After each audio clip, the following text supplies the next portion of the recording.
Can you guys hear me? Yeah, sounds good. All right, thanks. Good morning, Chair Postman, members, Bollendroff and Garrett, staff and guests. The lobbies are open and the recording has begun. Thanks, Justin. Good morning, everybody. We'll convene the Washington State Liquor and Cannabis Board Caucus meeting for May 2nd. Hard to believe. 2023. Yeah, boy. First up, today is Human Resources quarterly update from our HR Director, Anita Bing. Good morning. Good morning. Thank you for having me to give some updates to you all. I will go ahead and start with the payroll information. This information is through March 31st. So in comparing the fiscal year to year, we still have 3 months before we have our final number. So just wanted to point that out. So in terms of our tuition reimbursement, it's a little higher than last year, but still in line with previous years. And I'm actually, let me see if I can see what Justin, what you were all seeing. Not sure what slide we're on. Let me do that. We're looking at the tuition reimbursement slide. Yeah. Perfect. Okay. I will put this over here. Maybe I'll turn off my camera so I'm not looking cross-eyed at you. All right.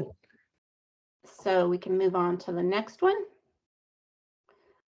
So this shows us the sick leave buyout. So people, as you know, that haven't used, I think it's 900 hours, they can choose to buy out their excess sick leave. So that's kind of the trend on that. It's kind of been up and down and up. So nothing really too unusual there.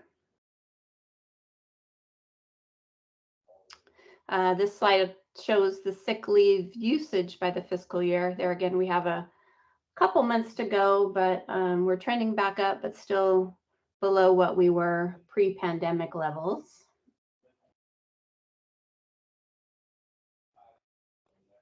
We currently have 45 people that are covered by FEMLA. And from what I can see on our tracker, it seems to be an equal split of people that are using FEMLA to take care of themselves or take care of a family member. So that seems to stay pretty consistent over the years.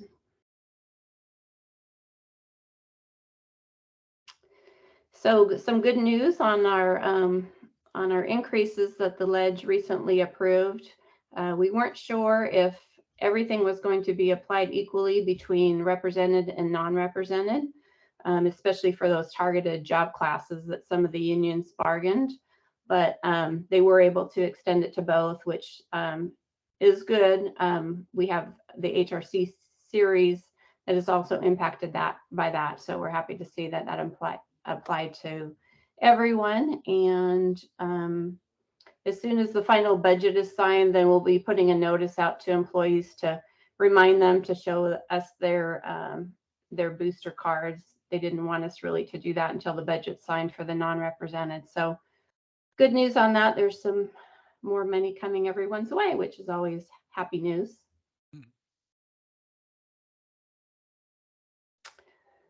Moving on to wellness. The wellness committee has 7 new members, but we did lose both our co-chairs. I don't know if you saw the email yesterday that Lisa Reese is taking a promotion to Park. So she's really the one that's been spearheading a lot of this work. So at our huddle this morning, Tony put a kind of a call out to see if we can get some new, new people to step up and sort of take over the heavy work of doing the wellness fairs and in-service, that kind of stuff. Really takes some coordination between, who's ever doing that and the vendors. So, but they've been doing a lot of good work. That Z08 award is one that is given by the Healthcare Authority, and it gives us kind of an opportunity to highlight our wellness program and some of the good things that we're doing. Next slide. So our year-to-date wellness incentive payments are fairly low, but a lot of people do wait till the end of the year to put their reimbursement in for that. So I would expect to see that towards the end of the year, we'll we'll get back up there in the amount. But it is a great benefit. Just a reminder that all the ways that people can use that $900 that we're able to give. So, all right, moving on. Looking at our workforce data, we're looking at the applicant pool and hires for 2022, and we find that we're still below hiring and applicants in Hispanic, Latino, Asian, and Native American. So for example, the Hispanic Latino, we have 6.5% applied and 5.5% hired. And the population in Washington State is approximately 14%. So we have still some targeted outreach that I think they continue to try to do and reach out to those groups where we know the population is there, but for some reason we're just not getting the applicants. Anita, let me ask you a question about this slide. How would this compare to the previous 12-month period if we had it? Like, are we getting better here over the last couple of years, or? No, I remember that we still, I think that trend of those three groups, but I would have to look and see if the percentage is actually changed at all. That's a good question. I can find that out and let you know. Yeah, I'd like to see this slide kind of over the last couple of years if we have it. It would be interesting to see the trend if there is one. Okay. I think it would also be interesting to see it by division if we can get it that way as well. All right, I will see what we can do. Yeah. Okay. Okay. I think we already talked about that one. So we can move on, yeah. So this is showing the makeup of diversity and people of color at the LCB. We're at 21.6%. We're a little below the enterprise, which is 22.5%. But we are still continuing to trend upward ever so slightly. So that's good. And we will continue with those efforts. Yeah, good luck to see that trend. Yeah. And this slide just shows our percentage of employees by race. You can see that there's a fairly high percentage of people that don't fill out that information. There was a really good presentation by OFM recently about why that is, and just discussion about whether or not it's an oversight or if people don't feel comfortable or just aren't willing to provide their race. But it's hard to know, but that does impact our numbers. And then we also have the category of 2 or more races, which is not really seen here. I'm not sure why. That also can, sort of influence that a bit.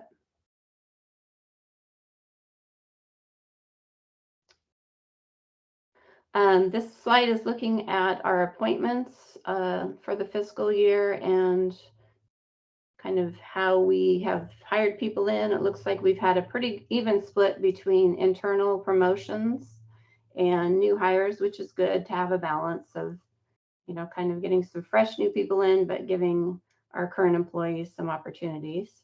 So seems to be a good split there.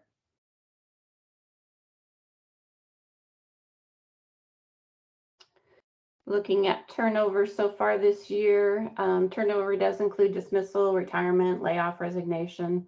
Our higher turnover in 2022 was slightly less than the enterprise of 15.7, and seems to be leveling off this year. I think everybody just really saw that spike in 2022 when people were figuring out, I think, that they could move on to telework jobs, and people were trying new careers and just a variety of things going on in the country that you've probably read about. So that's good to see that it's leveling off there a bit.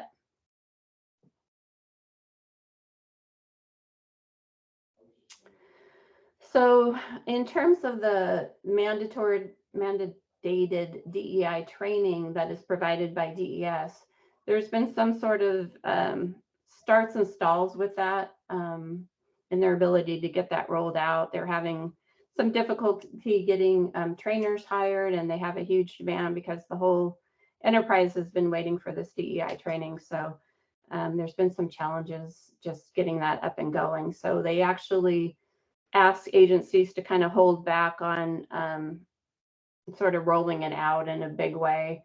The Who We Are documentary is a prerequisite to registering for the 4 virtual instructor-led modules.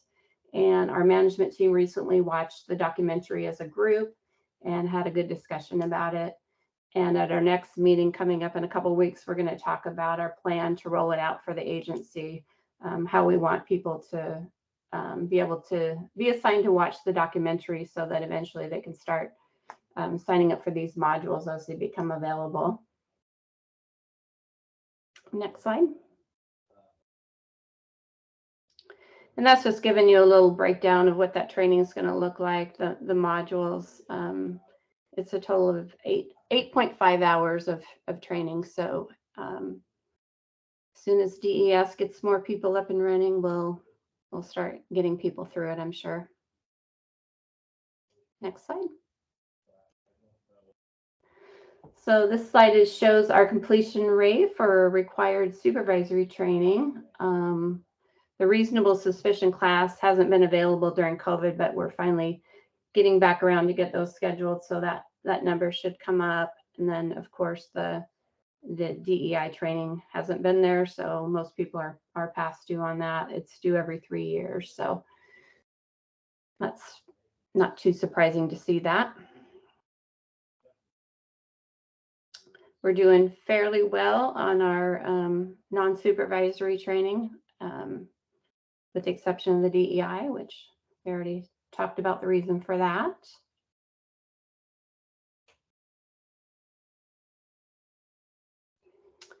We continue to work on the HR policies that are due for updates. So we're moving along. We did have that demand to bargain for the ethical conduct and outside employment that ended up taking a while to get that one completed, but we worked through kind of some of their issues, and that one finally got released.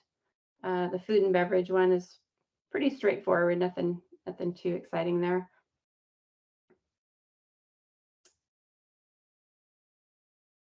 We do have a new COVID policy that was provided by state HR to cover our non-represented employees. And the criminal background check policy, we made some updates there. Nothing too exciting, just mainly clarification around some of the enforcement language.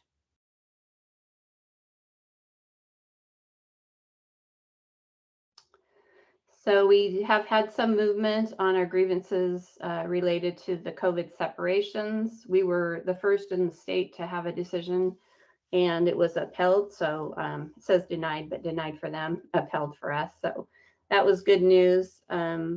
Another one, the Chad horse has been heard, and we're just waiting to get the decision on that. That should actually be coming anytime. We had one lawsuit that had been pending out there for a long time, and that one finally got dropped. So that DACE lawsuit is off the books, and that's a good thing. And that's it for me, unless you guys have questions. I had one going back to FMLA. Is there a kind of average amount of time that we see people take? You know, it really varies. They're allowed 12 weeks, and that can either be at one group of time, or it can be used intermittently. When people use it intermittently, it can really spread out through the year. So we typically don't see people using all 12 weeks, but yeah. And whether it's, for your own health or family health, we require they have to have a doctor's note to get FMLA. Is that right? Or we do. Martha sends them paperwork, and they provide us back documentation of what's going on with them and how much leave they're going to need, so that it can be consistent with what the doctor is saying. Yeah. Okay. That's good. Any other questions for needed today from the board? I No. have none. Okay. Thank you, Anita. All right, thank you, Great. guys. Thanks for all that. Appreciate it. Bye-bye. Have a good day.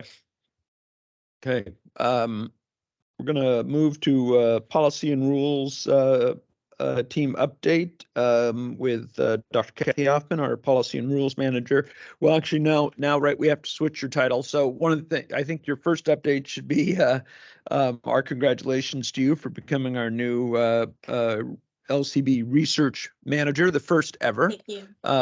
So congrats on that. You'll be overseeing 2 other hires, plus a bunch of other stuff that you're going to have to do. But yeah, I think that's great. I know Jim, worked really hard to get this done, and I'm sure he's just as excited. But I give know. us the quick status of that. And are those other jobs out already? Are you trying to hire already? I'm assuming they will be out, and I will reach out to Justin and Anita perhaps on this. Those announcements will probably go out, I'm guessing, end of this week, early next okay. week. So they're in the works, but yeah, we will be hiring a regulatory analyst 3 and a management analyst 5, I believe, to support the initial work of the research unit, and really excited about that. We'll also be recruiting for my position around the same time. So I'll be able to Right. support the new person coming in, and I'll talk about it in a minute, but there are a couple of rule projects that are going to follow me that um, um, kind of weave into the research program a bit, but also the projects that I have a lot of experience with the social equity work that we've done. And it just to retain that continuity, I'll keep those projects with me as I move into this new role. Yeah, good. And you're Yeah. gonna keep your connection with the science advisory work group, right? That's gonna become sort of under the research team, or It not under, is but connected to. connected to the research team. Yeah, I will keep that work. We've paused the medical, or I'm sorry, marijuana, or sorry, I'm looking at an old spreadsheet. It's all right. Cannabis quality control rule evaluation.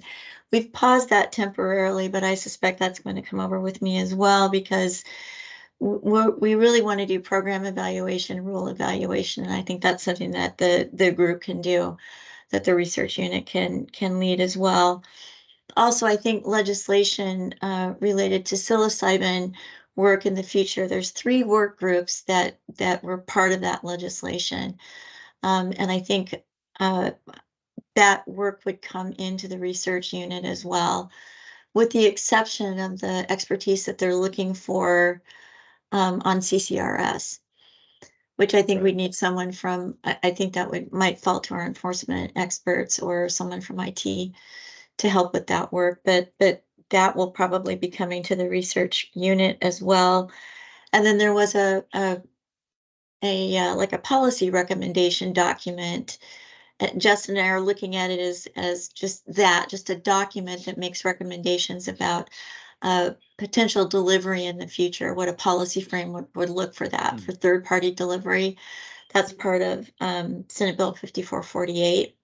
That would come into the research unit as well. So those are things that will be coming with me. But things that will stay in the policy unit are, for instance,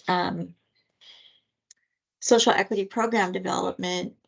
I think is kind of on the fence right now. I don't know that will stay in the policy unit or that will come with me, because there's rule implications for that. And then last year I set up twice monthly meetings with legislative staff. So Justin and I could discuss emerging topics, things that were happening with rules, legislative development. So that will probably stay with the policy and rules unit as well. So some things will come with me, but and into the new unit, but quite a bit of it will stay in policy and rules. And then the research unit can feed the work of policy and rules in terms of research, program development, program evaluation, that kind of thing. Yeah, terrific. Kathy, I sent out an email after Justin sent out his announcement that you were appointed to this position. And I just want to say for the record how thrilled I am that you have been selected and that you have agreed to serve in this role. You are absolutely the right person to serve in this role. And I've said before that I have worked with research teams throughout my public policy career, and I am convinced that this is a unit that we need within the LCB, and that it will pay dividends across all divisions of the LCB in the coming years under your leadership. And so I look forward to seeing where you take this and what you do and how you create. I do worry a little bit about all the things you're bringing with you, considering that there's a full plate of things that also need to be accomplished for the record. But I'm sure that we will figure that out and that you will balance that out and make the needs of you and your unit known as we launch into this work. And then finally, I want to say I've been somewhat limited in my availability, and I'd love to set up a time for you and I to connect and to begin to talk about the research team and, you know, the direction that you're heading, and just offer my support along the way and set up a regular way in which I can be supportive to you and your new team, and then also be a representative back to the board if the board wants me to take that role, to make sure that the board is well informed along the way. Well, thank you for that. I really appreciate it. I'm honored to have the opportunity. It reminds me a bit of when we built out this policy and rules unit to begin with. We didn't have that in the agency before. And I'm really looking forward to somebody coming in and making it better than it already is. It was a pleasure to build it out, and I really enjoyed it, and I'm really looking forward to this opportunity. So thank you very much, and looking forward to supporting the work of the board and the agency in a really meaningful way. I think divisions, I'm really looking forward to supporting divisions in a different way than we have before, to alleviate some of the burden I think that some of divisions might feel with respect to research. I don't know that licensing specialists, would always need to be, or I shouldn't say always need to be, but would be engaged in doing research. And sometimes we just have to, because we don't have an internal unit to do that, to support work. Yeah. Jim, I certainly think that'd be great if you played that role with the board. I think that, you know, we don't all need to do it. And I think that'd be great. And to what you were just saying, Kathy, I think one of the really important things, I know you both know this, Jim and Kathy, but just so you know, that I think is the integration into the agency is super important. And there's not a kind of isolation for this. And I would just urge you to spend as much time as you can in these early days. You know, I know you don't have time, but you know, when there is any time to just, we got to sell this to everybody else in the agency. We got to develop those new connecting tissue, because it doesn't exist today. I'd work closely with Jessica Dang, you know, who has expertise on the program review side of things, and see, and in each agency, each division, who is the, I don't know, you guys figure it out, but I just think we shouldn't assume that just because we all think this is a great idea, that everyone will adopt that view automatically. We're going to have to sell it a little bit, and then prove it always, but I'm sure we can. So I would just urge you to do some of that sales work. Yep. All right. Well, if I may, I will go Please. into all of the rule projects we have in play right now, because legislative session, a very successful legislative session, ended. Which means that we have a lot of rules to get in place to do legislative implementation and address the concerns that have been offered in terms of rule petitions that the board has accepted. So I'm just going to start alphabetically by rule coordinator and what they're working on, and then I'll move into what we have in the way of rule petitions that have been approved and that are in the works, and I'll kind of give you an idea of the landscape in terms of rule development. So the first two projects I'll talk about are both assigned to Cassidy, and they're related, and this includes one reassignment, right? So this is the implementation of Second Substitute Senate Bill 5367. That's the THC bill. That's agency request. Cassidy will be leading that work, and she's also, we've reassigned cannabis sampling to Cassidy as well, because there are connections between those two pieces of work that have to do with coming up with a common nomenclature in terms of how we refer to different sample sizes, units, aligning the word unit in the cannabis rules. There isn't really a common application of that word. So there's a lot of alignment that Cassidy will be working on with those two particular projects. And at this point, she's projecting that both will be done. Sampling will likely be done by the end of December, early to end of December. And then the THC work will be completed by January 31st. So we're seeing those as working in parallel. Moving on to the work that Daniel's doing, he was leading the project for Class 13 permit privilege. So that was the petition that the board accepted, I think around the first of the year this year.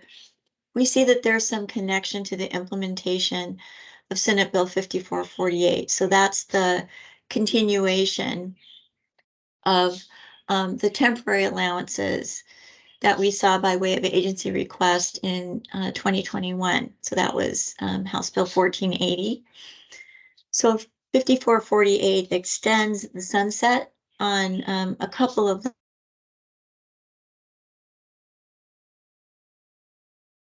Frozen, Kathy. Yeah.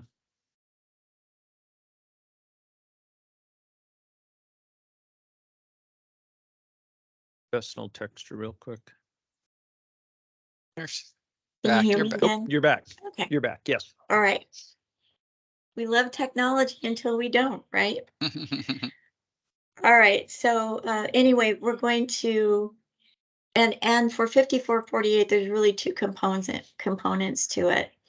There's the extension of the sunset from July 1 of 2023 to July 1 of 2025 on certain privileges. And then there's also some connection to what happens with Mass 13 permit holders who are doing deliveries from licensed businesses. So they can provide a sealed alcohol product with a meal by way of Senate Bill 5448.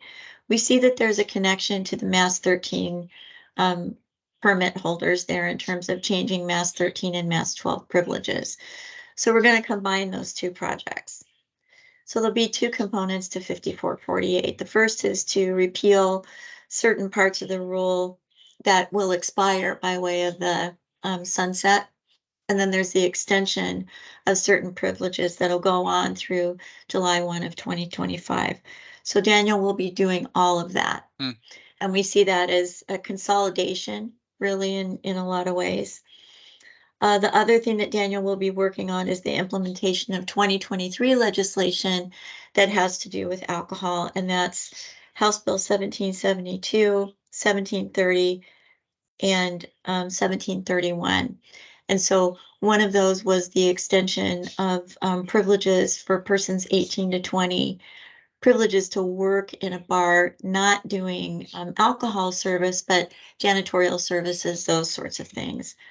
Another one of those bills had to do with the provision of alcohol by way of permit in short-term rentals, so like an Airbnb. This allows the short-term rental owner to buy alcohol in wholesale rather than just having to buy an individual bottle. So there's a permit that goes along with that. There'll be some rulemaking that happens there as well. And then the other bill has to do with the prohibition of selling products that combine alcohol and cannabis products. And I think that's something that we've talked about in the past, the board's talked about in the past.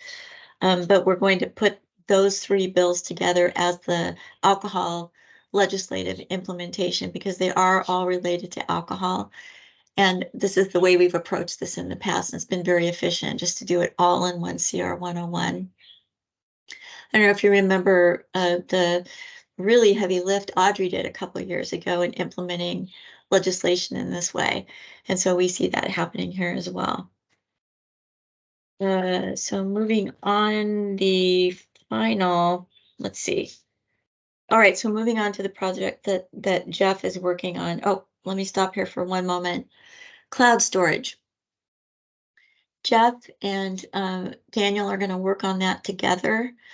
Daniel is in here to give you an update on what's going on with the survey for cloud storage. But what we're seeing in that survey, the last time we talked about it, was more interest from our alcohol licensees in maybe getting some sort of guidance together. And we're not hearing very much from our cannabis licensees at all. And in fact, that was a petition that came to the board requesting cloud storage for our cannabis licensees. So we're not sure that rule project is really going to become anything other than possibly a guidance document. The more we looked into it, it looks like the rules already provide a way for licensees to do that across the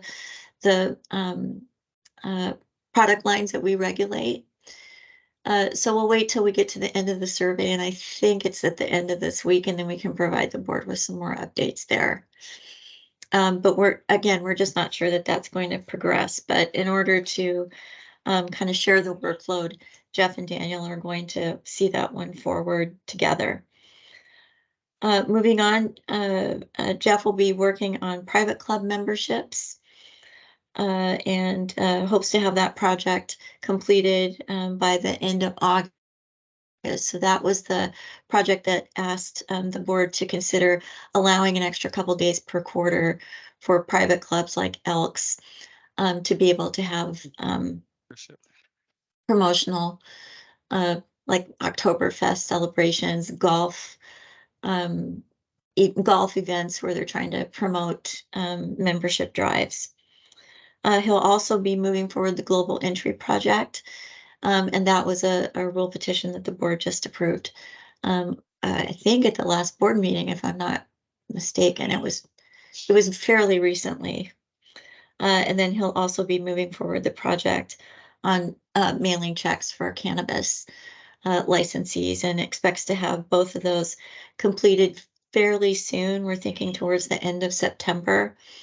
And that means we'll be able to move forward the project on medical cannabis endorsements. And that was a rule petition that the board approved not that long ago. We want to move that into a central place because that will involve some additional stakeholder engagement. And that is a priority, that medical endorsements are important to the agency.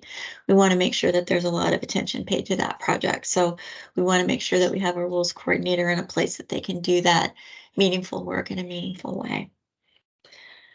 And then moving on to the two projects that I'll be taking with me, and that's the implementation of a bill that was just signed yesterday that we were speaking about, and that's 5080, the social equity project. There's a significant amount of rulemaking that's going to be happening with that. Just to share, I started to analyze the actual bill language, breaking it into pieces, aligning it with rules that we have in place, rules that we'll need in the future. And I'm up to page 7, if that gives you any idea of how complex this project is going to be. So a significant amount of work to happen there, and happy to be bringing that with me. And then also I'll be working on a project concerning trade definition. And that has to do with an alcohol rule where we're looking at the definition of trade or trade area in rule and seeing how we might kind of look at demographic shifts and socioeconomic conditions in the state and how we align those in a meaningful way that may result in more socially equitable conditions, other than the way that the rule is written right now. Last time we updated that rule was in 2013. And so we're looking forward to taking a closer look at it 10 years later and seeing if it aligns with our social equity goals and certainly our pro-equity, anti-racism commitment in the agency. So I'll stop right there. It's a large body of work that we're working on right now. And we'll work with Dustin very closely to make sure that we have hearing dates aligned on dates when the board's available, because there will be, probably 1 or 2 hearings a month in the fall with these projects moving forward. So any questions before I move into the rule petitions and paused projects? This is Ollie. I can now give you congratulations that now that I hear you're taking 5080 on with you, Yeah. I can congratulate you on your new role. Yeah. Yeah, if Thank you you, hadn't, we don't know Molly. what would have gone on, but Right, right. I really appreciate that shout out. Thank you. All right, so I'll talk about paused projects and then the rule petitions that we have in the queue, because since I saw the three of you last, we got two more rule petitions, actually. Was it two? No, it's three. It's three. All right. So I already spoke about medical cannabis endorsements, and we did pause that just based on the amount of time that we think needs to be committed to that work, and we want to make sure that somebody can that we have the capacity to do that. So we're not pausing that because we don't want to move it forward. It's because we want to make sure that it has the attention that it needs to move forward in a meaningful way. So that is the one petition that you've approved that we put in the queue for future attention. We do have two projects that we had been moving forward and we've temporarily paused to accommodate the rest of this work. And the first is cannabis advertising. It was kind of hard to put that one on pause because we've had to do it before. But again, we need to make sure that we have the capacity to move that project forward. It is a complex project. The second paused project is minors on licensed premises. Cassidy was getting that 101 ready to bring forward to you. But with as much legislative implementation as we have in play right now, we'll have to put that one on pause as well. All right, so moving into the three new rule petitions we've received. The first is a petition we received last week, asking the board to take a look at the social equity scoring rubric. I will be bringing that to you on June 7th. And of course, discussion ahead of time. And actually, I may be out of the office on the 7th, so it may be Cassidy or Daniel bringing that to you for discussion on June 7th. But if the board does accept that petition, that is something that we can work into the 5080 work. They're closely paralleled, and I'm not assuming that the board will approve it, but just for purposes of planning, it is something that we could work in there. We also received a petition a couple weeks ago asking the board to consider pesticide action limits. So those are not the limits that we have addressed in our rule currently. We have the 59 pesticides and their associated action limits. But what this petitioner is asking us to do is consider the default action limit that was assigned by a rule of 0.1 to the additional pesticides that the WSDA tests for. And I think we've talked about that there's 243 total pesticides that WSDA tests for. We talk about 59 of those 243 in rule and assign an action level. The rest default to this 0.1%. So that is something that we will bring to you on the 7th as well for discussion. And then also last week, the board denied a petition concerning a request that we change change statute by way of the rulemaking process. And the same day that petitioner filed a new petition asking us to change rule. So Daniel will be bringing a response to you on the 24th of June or 21st of June on that particular petition. So we've to date received 8 rule petitions, and that keeps us in line with the volume that we saw last year. Although we're seeing that uptick happen a little sooner than we did, so we may actually exceed the volume on rule petitions that we did last year. It's only May, and we're already up to 8. And last year, I think we saw 19, and most of those came from, I believe the uptick started in mid-July and stayed pretty steady through the end of the year. So we anticipate we're going to see the same, if not more, this year. So that concludes rules update and legislative implementation. I do want to say that we've tried to consolidate where we can. We're very thoughtful about what this is going to mean to the internal project teams. So when we can consolidate work, and I think I'm trying to do that with the social equity work that I'm doing. I think Cassidy's doing with the work that she's doing on the THC work, and Daniel with the alcohol work. We're trying to consolidate where we can to make sure that we're not imposing too much on already burdened staff time. Trying to consolidate where we can on the internal world projects. But it is going to mean additional stakeholder outreach, lots of activity there. But that's part of our collaborative rulemaking process. Questions for Kathy? No questions, but Kathy, just recognizing you've got a fairly new team, you've got a transition of your position. I mean, there's a lot going on. And so really appreciate the work that you guys are doing, given the volume, particularly ending session, new rules, petitions, etc. So just acknowledging that and, offering opportunity to bring things to us to let us know how we can support you along the way. Thank you very much for that. And we will reach out. But it's going to be a really busy year. The other thing I wanted to offer is that this is the first time I've seen this much legislative implementation, at least since I've been doing rules at LCB, and we're coming up on 5 years. A pretty heavy lift this year. And it wasn't just concentrated just on cannabis or alcohol. It was across the board.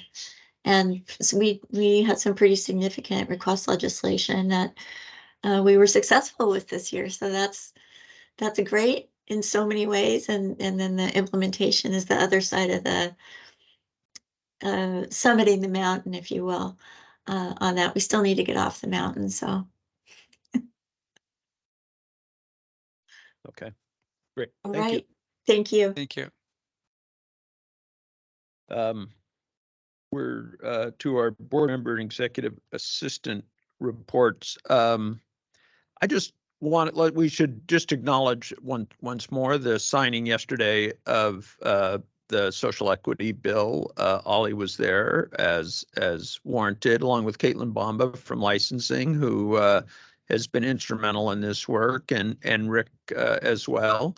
And so it's just worth reminding ourselves, this is just one more step, but it's been a 4-year effort that predates at least 2 of the 3 of us that, Ollie got rolling. And this gets lost in all the debate about how best to do it and everything. But this was brought forward by the LCB and our predecessors on the board, along with Ollie, that recognized back in 2020 that the industry was not diverse. It was not reflective of the people who had been harmed most by the war on drugs. And the LCB brought that legislation to the legislature and said, we need this program. This was not something foisted on us. It was the work of the people here from Ollie, from Becky Smith and Caitlin Bomba and Rick Garza and et cetera, Justin and Kathy, who did all this work back then. Got one bill, got a task force. We kind of, it was pounding it out, and we got a program that we just closed applications on, which is the fruit of that original legislation. Now that will hopefully be hitting the street right when we're, seeing what this next piece is going to look like. So it's just a big deal. I just want to take a second to thank everybody who worked so hard on that, particularly you, Ollie. And just to remind everybody, this is the work, the hard work that we're doing to try to make things better. And it's hard. It's really hard. So anyhow, here's to you. Yeah, Thank thank you. David, for that and for recognizing that. And, with the agency, back when we started the outreach and went to those listening sessions with the community, it was really an eye opener for internal, because one of the things I think sometimes we become so tunnel vision that until we hear firsthand from people that was impacted, and to think about what we did and what we could have done different, and now to say, hey, we hear you and we want to do what we can going forward. Everybody in the agency stepped up. Mm. So that was really great for me to see internal, that once folks heard and realized that they were all, each division doing their part when we created our own internal social equity team. So Yeah. it was great. It was good working with folks to get us, and there's a lot more work to do. Yeah. We don't know what the outcome of this is going to be. And I as I was know. talking to some folks yesterday, when you look at the social equity programs that people have put in place in other states, nobody has come up with a perfect social equity program. And from my understanding, what we have put together is so far one of the best in the country. And to see where this goes, and can other follow suit on what we've done. It's great. Yeah. That's right. That's right. Yeah. We got, I want to see what happens. It's like, I wish we Mhm. could just fast forward a couple of months and get to it, but that process has to work its way out and do it. So yeah. The work won't end, but that's okay. It's a part of what we do every day, in hopefully every line of business that we operate here, internally and externally. We just have Yeah. to keep getting better at it. Yeah. So, all right. Any last, we do have a executive session on the agenda, which I don't think will be long, but just any other, Dustin, anything to report? No, thank you. No, board members? I have nothing. Okay, then we are going to, and I think I have to do this, don't I, Dustin? Yeah, okay, so the board is going to go into executive session for a human resources review. This is under RCW 4230-110G. We're going to go into executive session to evaluate the qualifications of an applicant for public employment or to review the performance of a public employee. I am expecting this won't take, let's see here. What is it scheduled to end at? It's scheduled to end at 11? Whatever time you decide. I think we're going to give ourselves 10 minutes and then if we need to longer, we'll come back and extend it. But so with that, we'll just ask the board to hang on and we'll go into executive session.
Okay, all right. I'm gonna close this out, right? Okay. Sorry about that. The board has concluded its executive session under RCW 423011 110G, which was to evaluate the qualifications of an applicant for public employment or to review the performance of a public employee. And that now brings us to the end of our agenda today, and we'll adjourn the caucus meeting for May 2nd, 2023. Thanks, everybody.